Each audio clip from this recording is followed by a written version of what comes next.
Hey everybody, I'm just doing a quick video here on these newer Indy filters for the O3 Air unit. Yes, we're gonna do a little test flight here. This is my DIY 7-inch FPV AOS Ultralight 7 with an air unit in it. What's different about these ones versus other ones is that these don't use magnets to attach to the camera. So if you look really close, there's actually some foam in between the lenses there. So it's more of like a twist lock through pressure. So I'll show you really quickly right now. So you take it, it slides easily on the front like this. And then as you twist it, it gets a little bit snugger in there so that it doesn't come off. So that's the difference between the foam versus the magnet. So I did see some reviews where people felt like their magnetic ones were gonna like fall off. So they're happier with this. And then when you're done, you just come back, you untwist, and it comes off real easy just like that. So sorry for it's a little bit blurry. The camera's having a hard time focusing. But we're gonna do a test flight right now, so stay tuned for that. All right, so we're back with the O3 filters to do some testing to see what the motion blur is gonna look like and how they improve right on the O3 Air unit on the AOS 7. So I'm gonna do a few flights. We'll fly 4K 30, 4K 60. We're gonna try and get that 180 shutter roll, and if I can't, I'm gonna tell you what the settings are. And I'm only gonna test the Indy 64 and the 32, right, because those are gonna be the darkest ones that are gonna cut out the most light. So ideally, I'll be able to lock off, 4K 30, 60 frames per second, or a shutter speed of 160, and we'll see what the ISO comes out to. Vice versa, I'll tell you all that, and you can make a decision on which one you think looks best based on your flying needs and photo video needs as well. All right, so flight number one, 4K 30, shutter speed is 800, okay, or 1/800th, yes. And we're gonna see how that looks, right? I mean, it's not gonna have any motion blur, but it's gonna be whatever it typically sets, no ND filter. Right, so it is what it is. It's vibrant, yeah, it's a really fast shutter speed. It's just like, I mean, that's what it's gonna be like if you're flying without an ND filter. Now, we're gonna move over to the first filter, which is gonna be the Indy 64. All right, so this is what it looks like. We've got 4K 30 with a 160th shutter speed, so we got the 180 rule. The automatic ISO says it should be around 500 ISO for a good balance. It doesn't let me select that in manual, so I'm going to select 400, which is going to be the lesser. Otherwise, it jumps up to 800. But you tell me, do you like the way this looks? How does it look as we fly around with this? So my post-flight thoughts, right? We've got that motion blur going on. It's a little bit weird, right? 400 ISO is a little underexposed. I would have liked it a little bit brighter. Definitely would have sucked if I was flying under trees and into shadows because I wouldn't be seeing anything. So we might have to gamble with the automatic ISO. So we're going to switch over to a 32 ND and do another flight. Okay, so for this flight, it's going to be 4K 30, shutter speed 1/60th.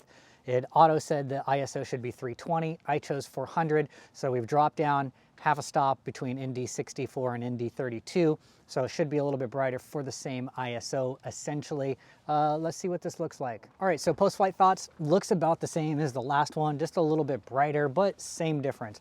Now we're gonna switch over to 4K 60 with no filters, set the baseline there, and do the same thing all over again. Okay, so the baseline, 4K 60, shutter speed 1/640, but the ISO is 100, so it's kind of bright. So it should be kind of like the first flight that we did at 4K 30 with no ND filters. All right, so not too bad, but if some clouds come out, probably gonna want an auto ISO, so we might need to switch to like an auto ISO, but set the max to something like 800. Let's put the Indy 64 on and see what we get. Okay, so for this flight, 4K 60, shutter speed 1/120, so we got the 180 rule, but this Indy 64 with the 4K 60 really stops down the light. We've got the ISO boosted up to 1600 right now. Okay, so I mean, it works, but I don't think anybody's really excited about boosting their ISO up to 1600 if they don't have to, right? So that's kind of like a downside of using an ND filter that's so strong, so we don't really need it. So let's drop down to the 32 and see what we get.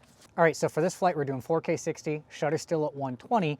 Auto ISO says it should be right around 700-ish. Since it doesn't give me that when I manually select it, I'm gonna put it at 800 so I have just a little extra light. Let's take it for a flight. All right, so not too bad. We're getting a little bit lower to 800 ISO.